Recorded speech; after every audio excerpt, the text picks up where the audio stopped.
हाँ देखो बेटा, आज का हम लोग का क्लास जो है वो सेलुलर रेस्पिरेशन पे है और सेलुलर रेस्पिरेशन का स्पेशल टॉपिक है ग्लाइकोलाइसिस।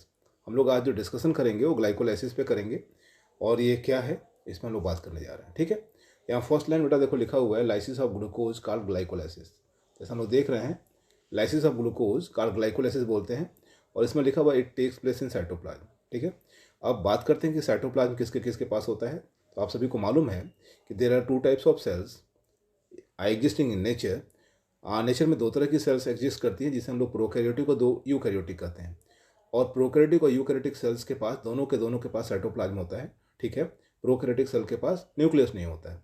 तो ये दोनों ही कोशिकाओं को एनर्जी की जरूरत पड़ती है। और एनर्जी बनने का जो प्रोसेस है उसमें सेलुलर रेस्पिरेशन जो है उसमें ग्लाइकोलाइसिस होगा ही होगा। तो ग्लाइकोलाइसिस दोनों में होता है और ये साइटोप्लाज्म में होता है। साइटोप्लाज्म दोनों ही तरह की कोशिकाओं में पाया जाता है। जो ग्लाइकोलाइसिस है उसका स्टार्ट जो होता है वो बेटा ग्लूकोज से होता है। यहाँ लिखा हुआ है उसका स्टार्ट जो होता है वो ग्लूकोज से होता है। और बात कर रहे हैं हम लोग ग्लूकोज का 1 मोल हम स्टार्ट कर रहे हैं। आप जानते हैं कि ग्लूकोज जो है वो हेक्सोज शुगर है। इसमें 6 कार्बन होते हैं, ठीक है। 6 कार्बन होते हैं। अब हम लोग स्टार्ट कर रहे हैं फर्स्ट, इसमें क्या है तो ग्लूकोज का जो 6 कार्बन है यहाँ से हम लोग रिएक्शन स्टार्ट कर रहे हैं। और इसमें ग्लाइकोलाइसिस में ग्लूकोज डिग्रेड होगा, टूटेगा पायरुविक एसिड में। इसको हम लोग स्टेप वाइज देखेंगे, अलग अलग एंजाइम्स होंगे उसकी हम लोग बात करेंगे, ठीक है। अगर नहीं समझ में आता है तो आप अपने क्वेश्चन को कमेंट के रूप में डाल सकते हैं। आगे लिखा बेटा, यहाँ लिख रहा है कि ग्लूकोज 6 फॉस्फेट बन रहा है। ग्लूकोज 6 फॉस्फेट बन रहा है। इसका मतलब क्या हुआ कि ग्लूकोज का फॉस्फोरिलेशन हो रहा है। तो ग्लूकोज का फॉस्फोरिलेशन कैसे होता है बेटा, तो ग्लूकोज का फॉस्फोरिलेशन एटीपी के थ्रू होता है। एटीपी के द्वारा ग्लूकोज का फॉस्फोरिलेशन होता है।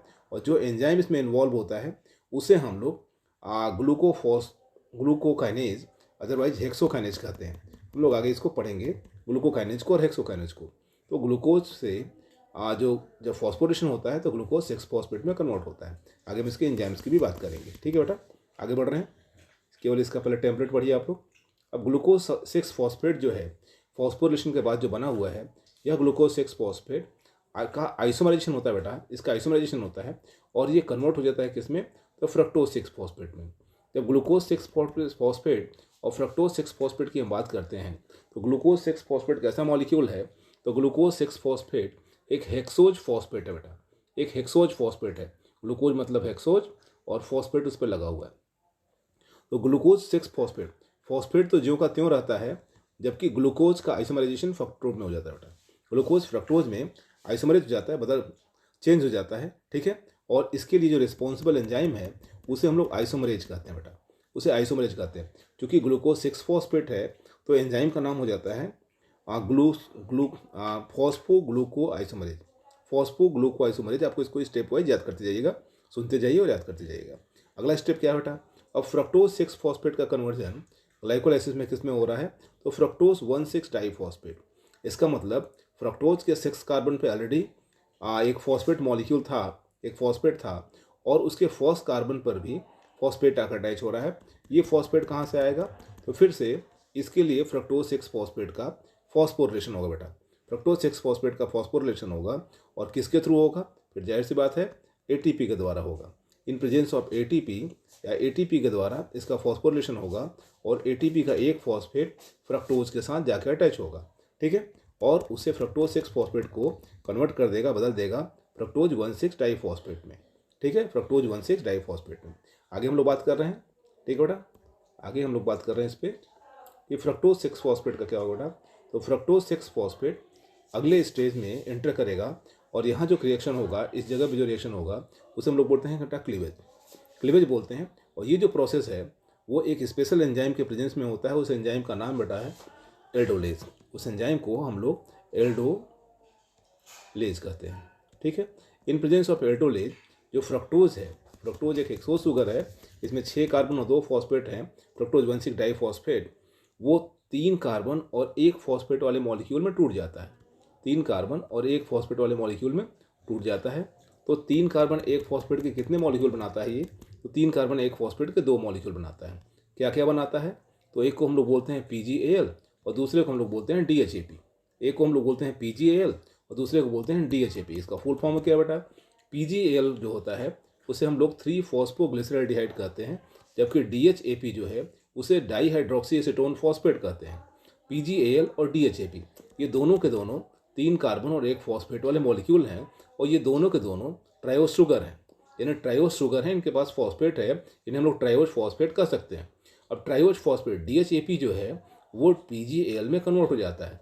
जो एक मॉलिक्यूल DHAP का बना है वो PgAl में कन्वर्ट हो जाता है।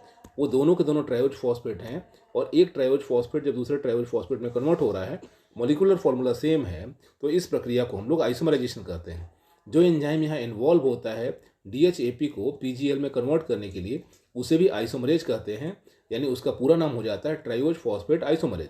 इसका पूरा नाम हो जाता है ट्रायोस फॉस्फेट आइसोमरेज।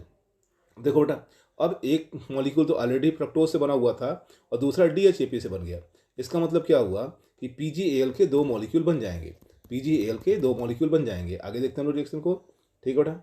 अब PgAl के 2 मॉलिक्यूल जो हैं वो कन्वर्ट होंगे किस में बेटा, तो ये कन्वर्ट होंगे 1,3-डाईफॉस्फोग्लिसरिक एसिड, 1,3-डाईफॉस्फोग्लिसरिक एसिड में कन्वर्ट होंगे।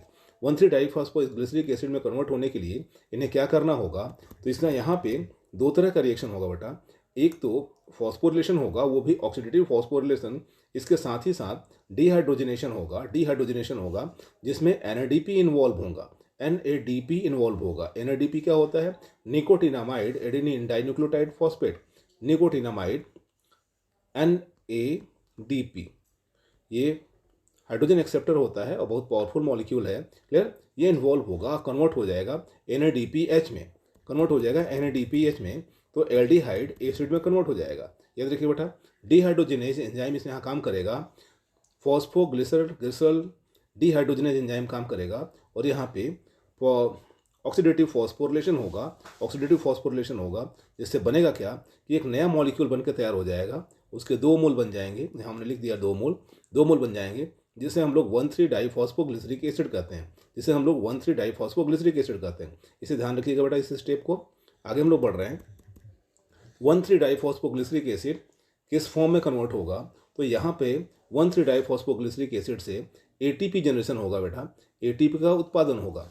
आप जानते हो ग्लाइकोलाइसिस ATP प्रोड्यूस करता है, कितना, तो बहुत कम, तो ATP जनरेशन इस रिएक्शन में होगा। और यहाँ जो एंजाइम यूज होगा वो फॉस्फोग्लिसरिक एसिड काइनेज होगा,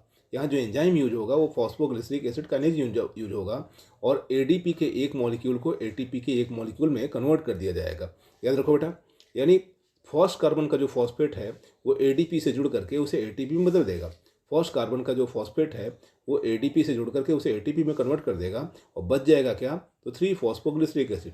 इस रिएक्शन को जो हम बोलते जा रहे हैं उसे ध्यान से आप सुनते जाइए, ठीक है, और उसे बार बार रिवाइज कीजिए, समझ में आ जाएगा। यहाँ पे जो प्रोसेस हो रहा है उस प्रोसेस को हमने क्या बोल दिया, फर्स्ट ATP जनरेशन, यानी इस रिएक्शन से यहाँ पर ATP मिलेगा, ATP प्राप्त हो जाएगा, लगेगा क्या, ADP इन्वॉल्व होगा और ATP का प्रोडक्शन होगा। याद रखिए, इसे बोलते हैं फर्स्ट ATP जनरेशन। तो यहाँ पे ATP के 2 मॉलिक्यूल बनेंगे और क्या मिल जाएगा, 3-फॉस्फोग्लिसरिक एसिड, जिसका एक फॉस्फेट निकल चुका है। आगे हम लोग बात कर रहे हैं बेटा, 3-फॉस्फोग्लिसरिक एसिड का म्यूटेशन होगा, एक तरह का आइसोमराइजेशन है, जिसमें 3 कार्बन जो हैं और उसके तीसरे कार्बन पे फॉस्फेट है, ठीक है, तीसरे कार्बन में फॉस्फेट है, ये अपना जगह बदल करके दूसरे कार्बन पे चला आता है। फॉस्फेट दूसरे कार्बन पहुंचता है, जिससे मॉलिक्यूल का नाम बदल करके 2-फॉस्फोग्लिसरिक एसिड हो जाता है, 2-फॉस्फोग्लिसरिक एसिड हो जाता है। इस प्रोसेस के लिए एक स्पेशल एंजाइम काम करता है जिसे फॉस्फोग्लिसरोम्यूटेज कहते हैं। इस प्रोसेस में एक स्पेशल एंजाइम काम करता है, इसमें फॉस्फोग्लिसरोम्यूटेज एंजाइम कहते हैं। In presence of phosphoglyceromutase enzyme three phosphoglyceric acid converted into two phosphoglyceric acid. आप एंजाइम का नाम रिवाइज करके बार बार सुन लीजिए, आपको याद हो जाएगा। प्रोसेस यहाँ पे क्या हो रहा है, वो एक स्पेशल टाइप का आइसोमराइजेशन है, जिसमें 3-फॉस्फोग्लिसरिक एसिड 2-फॉस्फोग्लिसरिक एसिड में बदल जाएगा। अगला क्या बेटा, 2-फॉस्फोग्लिसरिक एसिड एक H2O का मॉलिक्यूल बाहर निकाल करके, एक H2O का मॉलिक्यूल इससे बाहर निकलेगा, यानी यहाँ पे जो क्रिया होगी उसे हम लोग डिहाइड्रेशन बोलते हैं। एक H2O का मॉलिक्यूल बाहर निकालेगा और एक नए मॉलिक्यूल में कन्वर्ट हो जाएगा, जिसे हम लोग 2-फॉस्फोइनाल पायरुविक एसिड बोलते हैं। और इस जगह पे जो एंजाइम इन्वॉल्व होगा उसे हम लोग इनोलेज बोलते हैं, इसे इनोलेज कहा जाता है। इसका मतलब ये हुआ, in presence of enolase enzyme two phosphoglyceric acid molecule lose 1 molecule of H2O and converted into two phosphoenol pyruvic acid. इसका मतलब ये क्लियर हो गया कि two phosphoenol pyruvic two phosphoglyceric acid two phosphoglyceric acid H2O के एक मॉलिक्यूल को लूज करके बेटा किस में बदल जा रहा है, तो 2-फॉस्फोइनॉल पायरुविक एसिड में बदल जाता है, 2-फॉस्फोइनॉल पायरुविक एसिड में कन्वर्ट हो जाता है। आगे two phosphoenol pyruvic acid two phosphoenol pyruvic acid second ATP generation में इन्वॉल्व होगा। सेकेंड एटीपी जनरेशन में इन्वॉल्व होगा यानी एक एडीपी के मॉलिक्यूल जो सेकेंड कार्बन पे जो फॉस्फेट लगा हुआ है वो फॉस्फेट निकल करके एडीपी के साथ एसोसिएट होगा और एटीपी में कन्वर्ट होगा। याद रखो बेटा, एटीपी में कन्वर्जन के दौरान जो यहाँ एंजाइम इन्वॉल्व होगा वो फॉस्फोइनॉल पायरुवेट होगा। जो एंजाइम यहाँ इन्वॉल्व होगा फॉस्फोइनॉल पायरुवेट काइनेज होगा। याद रखिएगा बेटा, एंजाइम का नाम काइनेज होगा, फॉस्फोइनॉल पायरुवेट काइनेज एंजाइम होगा। वो करेगा क्या, वो एक एटीपी और जनरेट करवा देगा। इस प्रकार अगर फॉस्फोइनॉल पायरुविक एसिड के 2 मॉलिक्यूल हैं तो 2 एटीपी का फॉर्मेशन होगा। और इसके साथ ही साथ जो फॉस्फोइनॉल पायरुविक एसिड है वो पायरुविक एसिड के 2 मॉलिक्यूल में चेंज हो जाएगा। 2-फॉस्फोइनॉल पायरुविक एसिड के जो 2 मॉलिक्यूल्स हैं वो पायरुविक एसिड के 2 मॉलिक्यूल में चेंज हो जाएंगे। ठीक है, और पायरुविक एसिड का क्या फॉर्मूला है, CH3COCOOH बेटा, COCOOH। ठीक है, ये पायरुविक एसिड का फॉर्मूला है। इसके साथ ही आप समझ जाएंगे कि ग्लूकोज का मॉलिक्यूल 2 पायरुविक एसिड के मॉलिक्यूल में कन्वर्ट हो जाता है। अगर कोई क्वेश्चन बचता है तो इसके बाद हम एंजाइम के साथ एक और चार्ट बनाएंगे, एक और एंजाइम के साथ ग्लाइकोलाइसिस के एक और चार्ट को समझाएंगे। ठीक इसी के बाद दूसरा वीडियो आएगा, उसे ध्यान से फिर से देख लीजिएगा, जिसमें सारे स्टेप के रिएक्शन और एंजाइम को भी सम्मिलित किया जाएगा। ठीक है बेटा।